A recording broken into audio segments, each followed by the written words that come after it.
All right, good day. My name is Saifuddin Rabbani. Can you tell me your full name, please? Okay, good day, sir. My name is Leong Yuan. And what shall I call you? So you can call me Leong for short. All right. Can you tell me where you are from?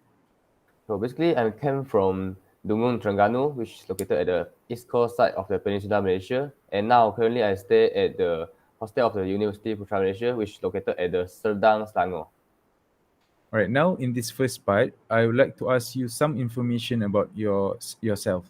Let's talk about the routine. When do you usually get up in the morning? So every day for the work days, I will get out in the morning by 7 to 8 a.m. around it. And for the weekends, which is the Saturday and Sunday, I will get out at any time that I like to get out, but was arranged from 8 to 10 a.m. So, do you usually have the same routine every day?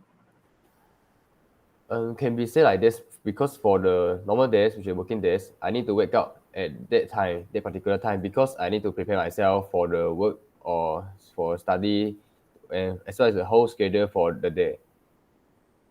So, if you had the chance, what would you like to change in your daily routine? So if I have this golden opportunity, I'll try to grab it and appreciate it by wake up myself 1 hour earlier than the normal time. Which, for example, if normally I wake up at 7 a.m., I'll try to wake up by 6 a.m. This is because by doing this, I will have an extra 1 hour and to do the things that I like to do. For example, I can exercise or I can study. So if I go to exercise, I can prepare myself and have a healthy body as well as a healthy mind to prepare myself for the whole day schedule. And if I also can take this time to study. As this time can more focus in the morning. All right, so now I am going to give you a topic, and I would like you to talk about it in 1 to 2 minutes. So Okay. before you talk, you'll have 1 minute to think about what you are going to say. You can make some notes if you wish. Do you understand? Yes. So here's a paper and pencil for making notes, and here's your topic. Please do not write anything on the candidate task card. So the 1 minute starts now. Okay.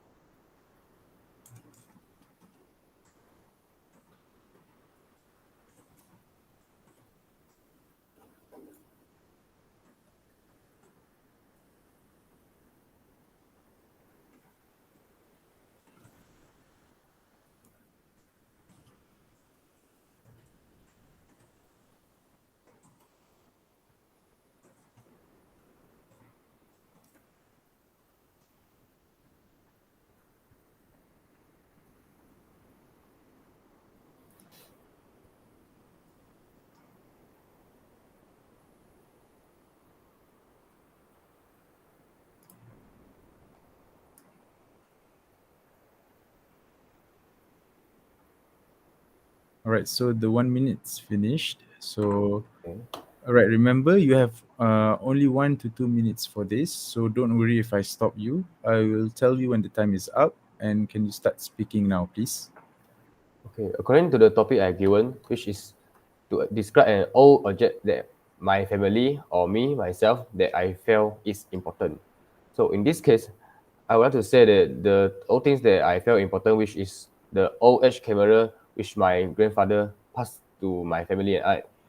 Why I will say this is important for me and my family, as this is because the camera actually is a limited edition at that time until now. And also the old camera, which is the type of the Polaroid, will not come out anymore at this moment.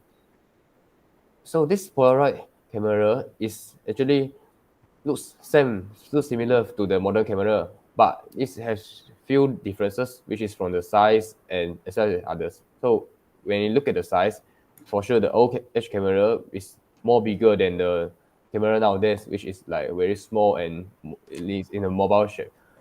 Mm, so this kind of camera for the old-fashioned one is actually heavy and not nice looking. It look like a big old box, and but it also can have the same function with the modern camera, which is can take pictures and films as well. But compared to the quality, I'm pretty sure that with the technologies nowadays, the modern camera can take more high quality and nice picture and videos as well. But this cannot compare to this old fashioned camera, as this is the only thing that my grandfather passed to my family, and I think it's very important to my family. It not only as a souvenir, as a memory, it also means my family treasures. And also, even though it cannot function anymore, but when every time we look at the camera, it can remind us our grandfather and what he's contribute to our family. All right, Yeah. so that's the end of 2 minutes. So we've been talking. Sorry. So Oh, we've been talking about an old objects, and now I would like to discuss some general questions related to this. Let's consider the attitudes towards ancient objects. So why do you think some people like to keep old things while others don't have any interest in doing this? so in my opinion, for those people who like to keep the old things, for me as well, because these kind of old things actually, even though some of the things they cannot function anymore, or they can function but not in the that cannot produce a good quality of it, but actually it can as a memorable items for us. For example, the camera I mentioned just now, where every time when we look at the camera, it can remind me of my grandfather and all his memories.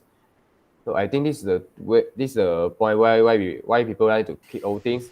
Besides, this old thing maybe can remind them of their old experience, their past experience. They can remind us not to do the same mistake.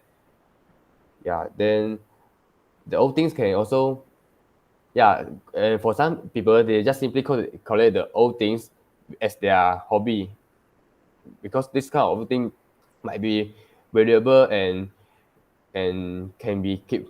It's value for the keep. So well, got others that not like to keep old things because actually this kind of old thing they cannot function. Then they feel like it's like taking their space in their home or anywhere, and also the things like they can feel annoying when seeing the old things. They maybe can remind them the bad memory, so they will not like to keep those kind of things. All right. So do you think people should be discouraged from keeping old things, and why? So I think people not cannot be discouraged for keeping old things because everybody has their own way to live their life, and and also they have their own choices to do what they like to do. Uh, Keeping an old things is not considered as illegal or something doing wrong or have a bad moral value. So I don't think so. People can have to be discouraged for keeping the old things. But in this case, we need to look, depends on the situation actually. So if the people who keep the old things over the normal situation, it means they can keep the whole room with the old things, then I think the people should limit themselves by keeping only the old things that they feel like very have the value to keep. And and besides, they're not taking the keeping old things as their reason to not cleaning their house and keep their surrounding in a good hygiene way. All right. So what present day items might be interesting to archaeologists in the future? So in my opinion, actually every items that we're using right now can be the can be passed, because nowadays technology is improving and everything is moving on. Then maybe even the paper, nowadays we're not using the paper anymore and pencil anymore. We change it to the tab, the iPad, or any tab and the Apple Pencil or others like electronic pencil to for us to take note everything. So I think the paper and pencil will be replaced in the future. So the archaeologists might be interested for it.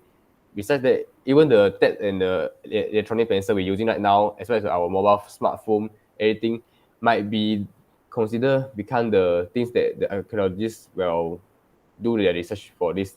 As maybe my one day we are not using this anymore, we might using another high technology items to replace all things and to take over our daily lifestyle. All right. So thank you very much, Mr. Leong. And that is the end of the speaking test simulation. Okay, thank you.